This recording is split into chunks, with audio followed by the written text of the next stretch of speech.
नमस्कार, आराधना चॅनलमध्ये आपणा सर्वांचे स्वागत आहे। आता सुरू आहे पौष महिना। पौष महिना म्हणजे अनेक व्रतवैकल्याचा महिना। पौष रविवार आलाच, पौष रविवारी सत्यनारायण करणे आलेच, तसेच रथसप्तमी आली, संक्रांत आलं, भोगी आली, असे अनेक सण या पौष महिन्यामध्ये येत असतात।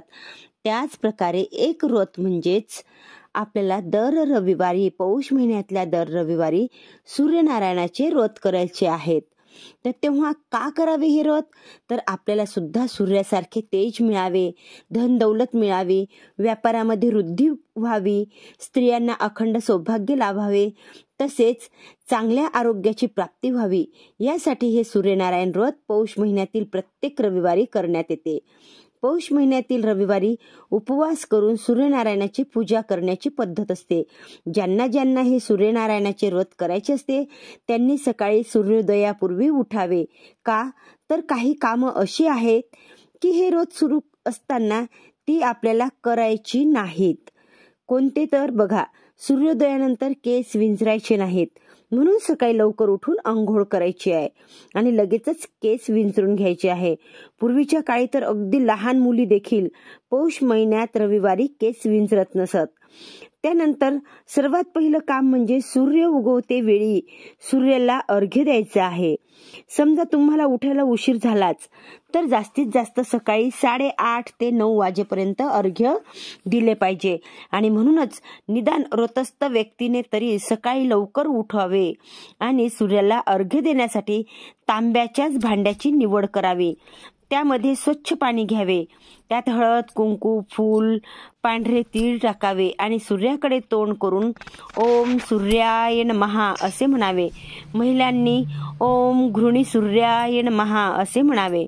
अर्घ्य देताना ते पाणी पायावर सांडू देऊ नये, तसेच अर्घ्य दिलेले पाणी ओलांडू नये, म्हणून एखाद्या कुंडीत ते अर्घ्य देणारे पाणी पडेल अशा दृष्टीने किंवा एखाद्या भांड्यात अर्घ्य दिल्यानंतर ते पाणी पडेल अशा दृष्टीने ते भांड किंवा कुंडी घ्यावी आणि त्यानंतर लगेचच तुळशीची पूजा करून घ्यावी। तुळशीची पूजा करताना एक गोष्ट लक्षात ठेवावी की रविवारी आणि एकादशीच्या दिवशी तुळशीला पाणी घालू नये की स्पर्श सुद्धा करू नये, तर तुळशीच्या मुळाशी दूध किंवा उसाचा रस 2-3 चमचे अर्पण करावा। तुळशीला हळदी कुंकू वाहावं, फूल वाहावं आणि नंतर साखरेचा नैवेद्य दाखवून धूपदीपांनी ओवाळावं। तुळशीची पूजा झाल्यानंतर आपल्याला सूर्यनारायणाचे व्रत मांडायचे आहे, म्हणजे सूर्यनारायणाची पूजा करायची आहे।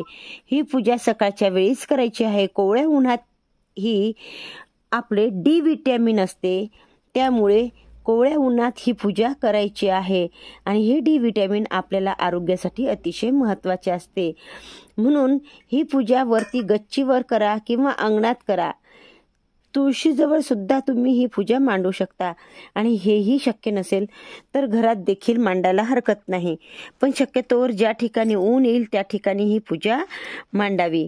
तेव्हा ज्या ठिकाणी पूजा मांडायची आहे ती जागा स्वच्छ पुसून घ्यायची। पाट मांडायचा, पाटाच्या भोवती पाटावर रांगोळी काढायची।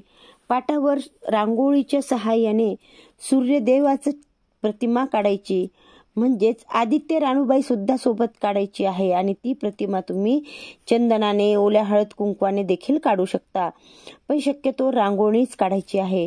गोपद्म सुद्धा पाटावर काढायचे आहेत। त्यानंतर थोडेसे तांदूळ ठेवून त्यावर श्री गणेशाची मूर्ती स्थापित करायची आहे। नसेल तर सुपारी मांडावी, गोपालकृष्णाची मूर्ती मांडावी, दिवा लावावा, तुपाचा दिवा लावून घ्यावा, तेलाचा दिवा लावून घ्यावा आणि त्यानंतर गणपती बाप्पाला तांब्यात घेऊन प्रथम पाण्याने, नंतर परत दुधाने आणि पाण्याने स्नान घालायचे आहे। स्वच्छ पुसून जागेवर ठेवायचे।